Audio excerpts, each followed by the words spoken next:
Scott just turned 21 last October. She was excited about finally being able to go to concerts that were strictly 21 and over. She decided that she would go to Las Vegas for her first concert. Jennifer, Nancy's sister, decided to go along with her because she didn't want her sister to go alone and get lost. Jennifer called her friends Matt and Jake, and they all decided to make the drive to Las Vegas. As they arrived in Las Vegas, they parked their car in the parking lot of the hotel that they were staying in. Nancy took a shower, and then Jennifer took one. They got dressed and then met both Matt and Jake in the lobby of the hotel. Nancy was so excited, she asked her sister if she wanted to get a drink. Jennifer agreed and said, "Okay, but only one." Jennifer bought her sister a giant drink that came in a 4-foot-tall cup, and she got the same. Nancy couldn't believe how big the drink was. "It's almost as tall as me," Nancy said. Jennifer laughed and took a drink from her cup. Matt and Jake arrived first at the place where the concert was going to be. They called the sisters and told them where to meet them. Nancy was excited to see the concert because one of her favorite bands was playing. As they got in line to get in, Jennifer went to the restroom. When Jennifer was getting back to her friends and sister, she met one of the members of the band named Jill. Jennifer told Jill about Nancy coming all the way to Las Vegas to see the show, and if she could do something special for her. Jill smiled and said sure. She reached into her purse and gave Jennifer 4 backstage passes. Jennifer hugged Jill and said thank you. Jennifer ran back to Nancy and told her to close her eyes. When Jennifer told Nancy to open her eyes, she was holding up the backstage passes in front of Nancy. Nancy began jumping up and down with joy. Ever since Mary moved to the United States 1 year ago, she often heard the phrase, "no such thing as a free lunch." While she understood this to mean that you can't get something for nothing, she heard other mothers at her child's school talking about the free lunch program. "How much does it cost to enroll?" Mary asked the secretary at her child's school. The secretary smiled and told Mary that it didn't cost anything except a little bit of her time. In order to find out if Mary's child was qualified to get free lunch at school, she had to fill out a form. The form was available in many languages besides English. It asked Mary basic questions like where she lived, how many children she had, and what her annual income was. Filling out the form was easy, and Mary didn't have to include proof of her income. She was worried, though, if the information on the form would be shared with other agencies. The secretary told her that the information was not shared. If Mary made below a certain amount annually, her child could get free lunch, not just during the school year, but also even during the summer, when there was no school. Mary knew this would help her family. While Mary did work, she only worked part-time. Giving her child money for lunch every day did add up and impact the family budget. After filling out and submitting the form back to the school secretary, Mary had to wait a month or 2 before finding out if she was qualified. A few weeks after she submitted the form, a letter arrived in the mail. The letter informed her that her child was qualified. The letter also told her that her child could also get free breakfast in school. Andrea's big day was finally here. She had been accepted into the medical school of her dreams in Boston, and was about to fly there to begin her new life. She had gotten the news of her acceptance 2 months ago, but had spent all that time so busy preparing for the move that she hadn't had time to realize how nervous she really was. It wasn't until it was time for her to get up from the plane seat that she realized her legs were shaking, her heart was racing, and her forehead was sweating. "Keep calm," she kept repeating to herself the whole way to her new apartment. She had worked so hard to get here, and she knew that she had nothing to be afraid of. Still, as she looked out of her new living room window, the world outside looked much too scary to face. Having grown up on the West Coast her whole life, she was not prepared for how everything looked here. The warm, bright sun that she was so used to seeing out this time of year was nowhere to be seen. Everyone's accents seemed completely unfamiliar, and the people even seemed taller than normal. She decided to stay in the safety of her apartment that night and didn't go outside until it was time for her class the following afternoon. As the professor asked some basic questions to see what level everyone was at, Andrea's mind went completely blank. "Oh no," she thought to herself, "I'm not even supposed to be here. Everyone knows so much more than me." Just then, the professor pointed at her and asked her a question about the functions of the spinal cord. As frightened as she was, the answer was just blurted out of her mouth instinctively. "Impressive," says the teacher. "You'll do just great here," she assured her. As the teacher walked away, one of the pesky giant ants crawled across Andrea's desk. She quickly flicked it off the edge, and then smiled confidently. James Baker was only 12 years old when his parents decided to move the family to a new town.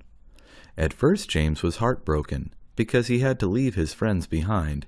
His mother told James that it would be okay and that he would make new friends. When James and his family finally arrived at their new home, they decided to go out to meet the neighbors. It was a typical American suburban neighborhood. Every house had a big lawn in the front, with a walkway leading up to the door. James felt uncomfortable, and he didn't want to meet the neighbors. The first house they went to belonged to an elderly couple. They seemed nice, but they didn't have any kids that were James's age. The next house they visited had bicycles parked by the garage door, so James thought kids of his age might live there. James knocked on the door, and a young girl named Linda answered. James became nervous. He let his mother do the talking. Linda's parents weren't home, but she told James's mother that they would go visit when they got home. Linda smiled at James, said goodbye, and closed the door. As they were walking back to their house next door, James looked back and noticed Linda was looking at him through the window. James looked at her, and Linda smiled. When they got home, James went to his new room. He took a look outside his window and noticed that he could see Linda in her room. He couldn't help looking at her. He thought she was the prettiest girl he had ever seen. As James was looking at her, he heard his mother calling. "I'll go downstairs in a moment, Mom," James said as he turned away from the window. When James looked back to Linda, she was staring right at him. James fell down to the floor and said in a whisper, "Oh no, I hope she didn't see me. Oh, please, please." Linda saw him and laughed. She thought James was cute. An 85-year-old woman in Tennessee named Astrid became a multimillionaire overnight after winning a $500 million lottery jackpot. However, her road to richness was not all completely smooth. Her story reminds us that in order to win the lottery, there are two crucial requirements. The first and most obvious necessity is a lot of luck. The second requirement is just as important, but much less often mentioned: getting organized. Astrid's story began when getting in line for a lottery ticket at her local supermarket. The woman ahead of her decided to let her cut in front of her to pay. This woman was also planning on buying a lottery ticket. Had she not given Astrid her spot in the line, the lottery money would have been hers. On the day that the winners were announced, Astrid realized she had won. She could not contain her excitement. She danced with joy all around her house and jumped on the phone to tell her closest relatives what had just happened. The next morning, Astrid woke up and prepared to go claim her prize money, but suddenly realized that she could not remember where she had placed her ticket. Given that her memory was no longer as sharp as it used to be, she searched and searched around her messy house for hours to no avail. She had absolutely no recollection of where she might have stored or dropped the ticket. Astrid had been given 30 days to claim her prize, or else it would be canceled. For 27 days, her schedule was dedicated to searching every surface and square foot of her house for the missing ticket. With only 3 days left, she decided to finally call her daughters for help. She had been too embarrassed to call them from the beginning because her house was so messy. but now had no other choice.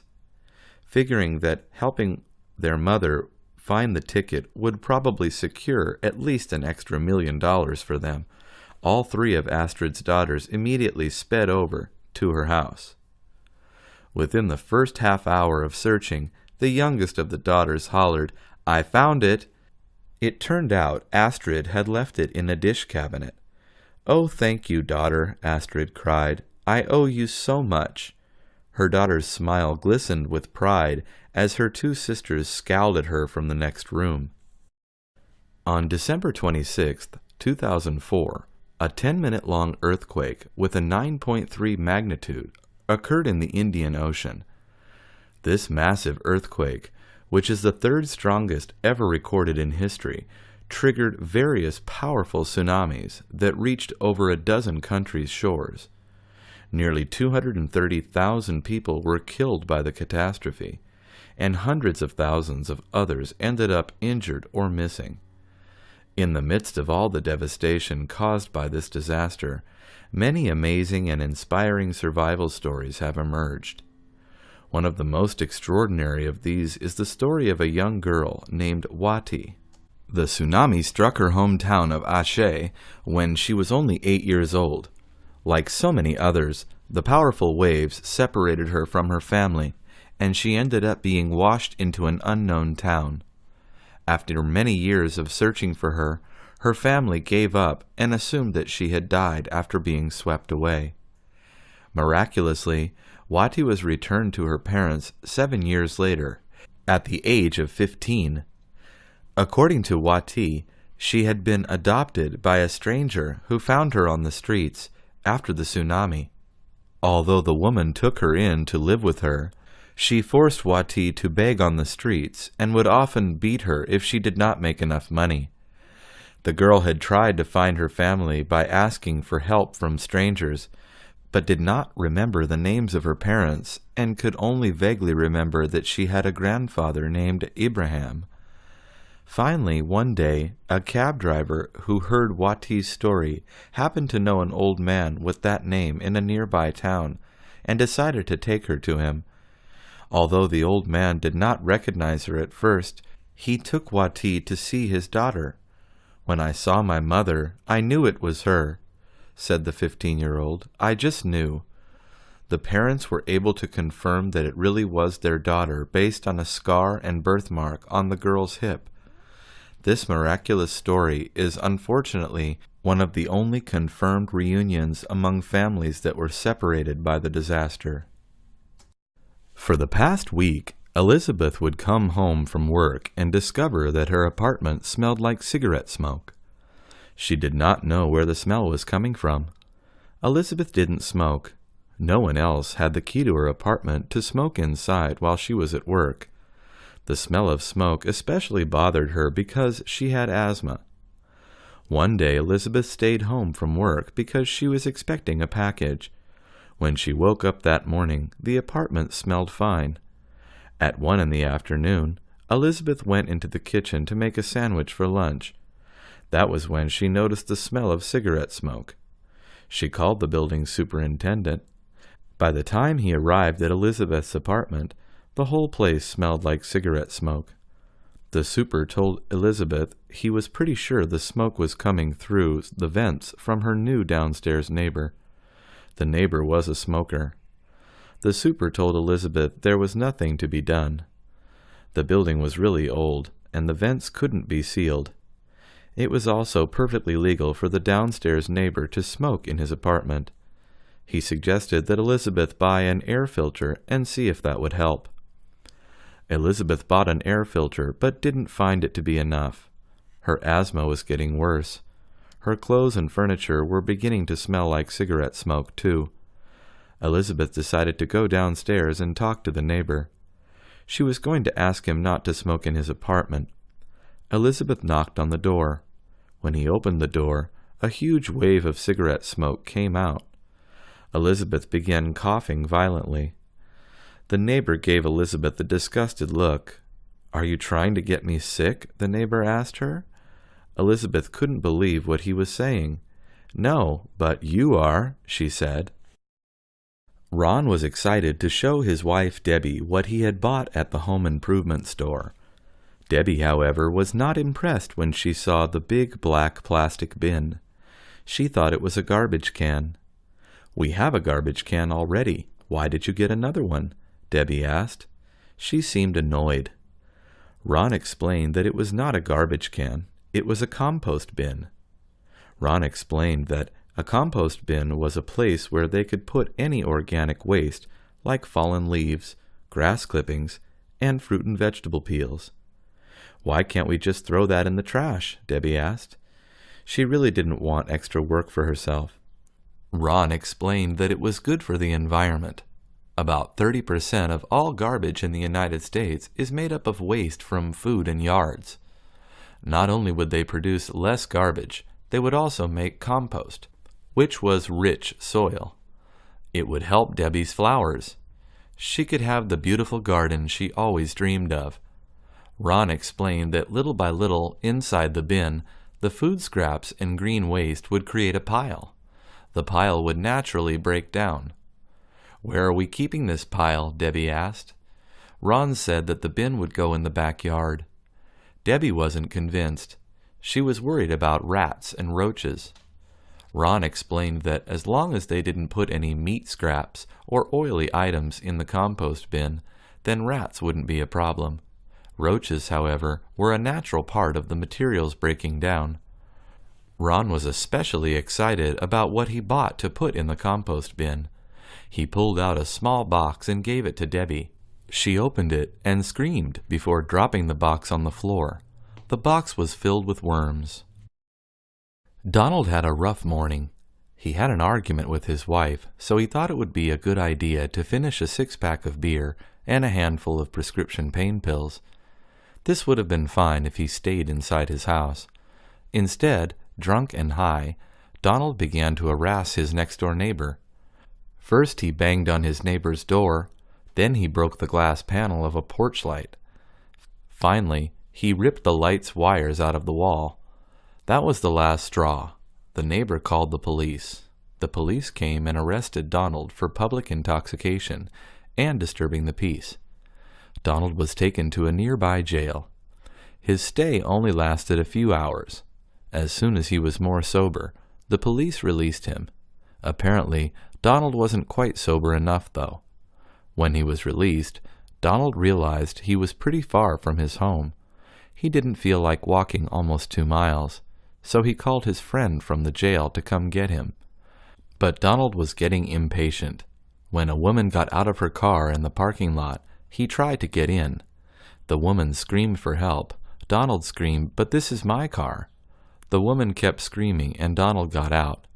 Then he thought it would be a good idea to take the bus home. A deputy was watching and arrested Donald again, after he had only been free for 1 hour. This time, however, Donald's jail stay would not be as short. He was charged with attempted burglary. A judge set his bail at $10,000. He didn't have $10,000, so he is still in jail awaiting trial. Rob Hernandez thought the fuzzy little chick at the pet shop was the cutest thing he had ever seen. He had to buy it. He thought he was buying a baby duck, and he named his new pet Chaco. Chaco was loved and grew fast. Rob began to notice, however, that Chaco was growing too fast and getting too big. When Chaco made his first sound, Rob couldn't believe his ears. Rob expected a quack, but Chaco honked. Chaco was no duck. Chaco was a goose. Rob didn't reject Chaco, though. He kept him as long as he could. Chaco was not a quiet goose. He made a lot of noise, honking all day and night. Rob's neighbors started to complain. Rob did not want to give Chaco up, but he couldn't risk his neighbors calling the police on him either. Rob had to make a decision. Rob decided to take Chaco to the nearby park that had a lake with other geese.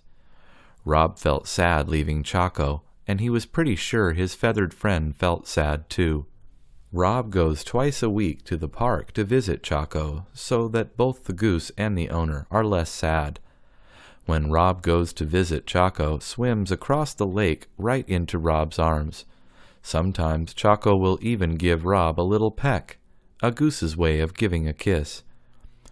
When Rob goes to visit, he always brings snacks for Chaco. The other geese seemed to be jealous of all the attention Chaco was getting, so now Rob brings enough bread for all the geese to share. Rob and Chaco also play. Rob throws his former pet into the lake. Chaco goes underwater, swims a little, and then returns to the shore so that Rob can throw him in again. Tom noticed that every morning when he went to school, his mother would give him a letter to drop in the mailbox on the corner. "Who are you writing to so much?" he asked. "I'm just trying my luck," Tom's mother told him. A few weeks after Tom started mailing out the letters, he noticed that his mother was getting a lot more mail. Some of the mail advertised on the envelope that she might already be a winner. His mother was also getting many more magazines. Some of the magazines were about things his mother didn't even care about, like cats. "Mom, why are you getting so many magazines?" Tom asked her.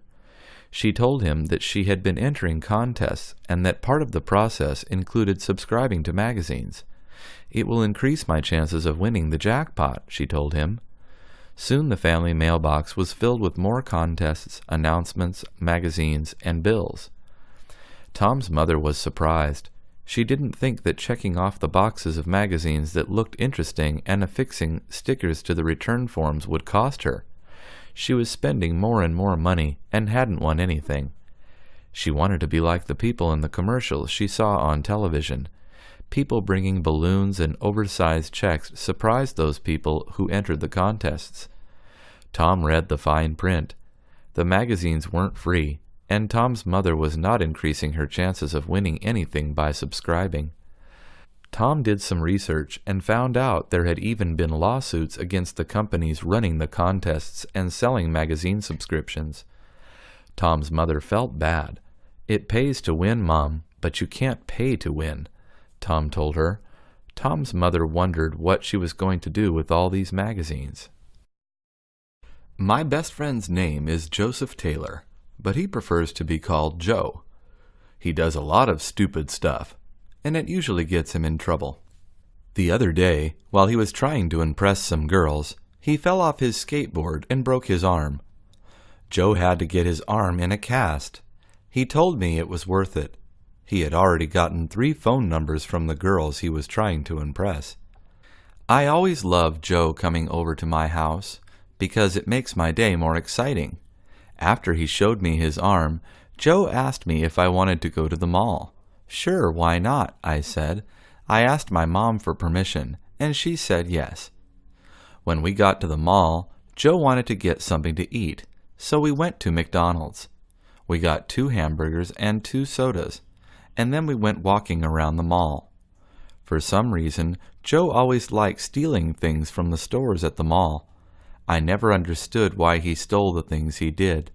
For example, that day he stole 3 keychains, 5 pairs of socks, and a t-shirt of a television show that he had never heard of. Joe always said the same thing when he got out of the store.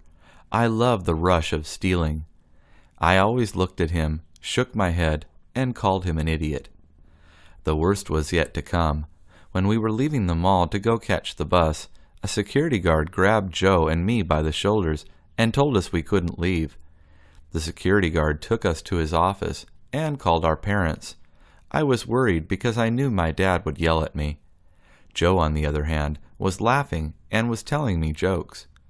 When our parents showed up to pick us up, Joe looked at me smiling and said, "See you in a couple of months." I looked at him, shook my head, and called him an idiot. Robert Lee and his brothers were excited about the new Godzilla movie that was coming out. The day the movie came out, Robert and his brothers went to the theater early.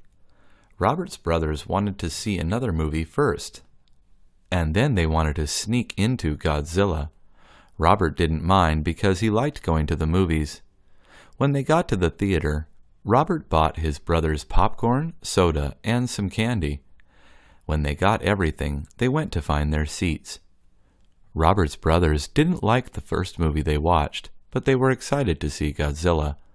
Robert went to get more soda and popcorn because his brothers had finished all of it. Robert's brothers snuck into the theater, and they were waiting for Robert to come back with the snacks. When Robert tried to go back in to see Godzilla, a security guard asked him for his ticket. Robert didn't have one for Godzilla, so the security guard had to kick him out. Robert had to go outside and buy another ticket for Godzilla. He felt embarrassed because he had to stand in line with the popcorn and soda. The people in line and the people who worked in the ticket booth looked at Robert and found him funny. Robert knew that they were looking at him because they knew he got kicked out for trying to sneak into another movie. His face turned red. He thought about calling his brothers to get out so that they could go home. Robert thought about how his brothers wanted to see the movie too, and so he bought the ticket and went back in. The security guard looked at him again and asked him for his ticket. Robert showed it to him, and they went into the theater. The security guard laughed. It was a hot day in Clarksville. The children in the neighborhood were sweating and wanted to do something refreshing. The pool was closed because they were building something new in it. They thought about what they could do to escape the heat, but they never could agree on doing the same thing. That's when Christopher Baker decided to go to the store. He bought 10 bags of balloons and went to his house to fill them up with water. He invited his 2 best friends, Joseph and Patrick, to help him out. By the time they finished, they had 5 buckets of water balloons. They went outside with the buckets and put them in the center of Joseph's lawn and started throwing them to the children in the neighborhood. At first the other children were surprised, but then they wanted to get wetter. They all went to the store and bought some balloons for themselves. Christopher and his friends went back into the house to make more balloons. When they got back outside, they were attacked with 10 different water balloons. Christopher and his friends started laughing when they realized where the other boys were. They decided to hide. Christopher gave the orders to his friends. He told Joseph to hide behind his dad's car. He told Patrick to hide behind his mom's car. They each took 4 water balloons with them. Christopher told them to wait for his signal, and then they could throw the balloons.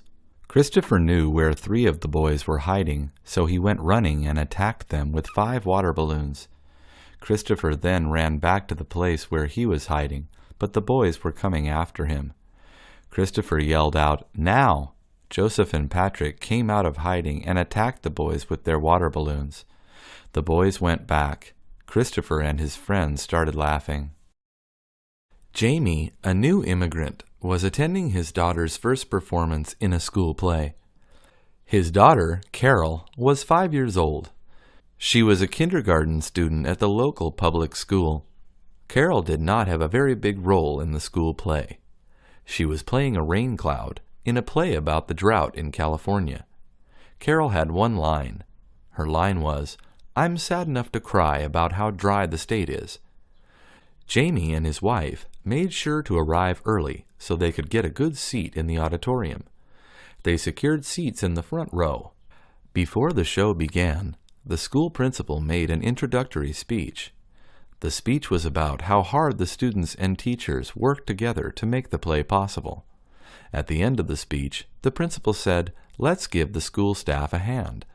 Jamie, whose English was not very good, stood up when the principal said this.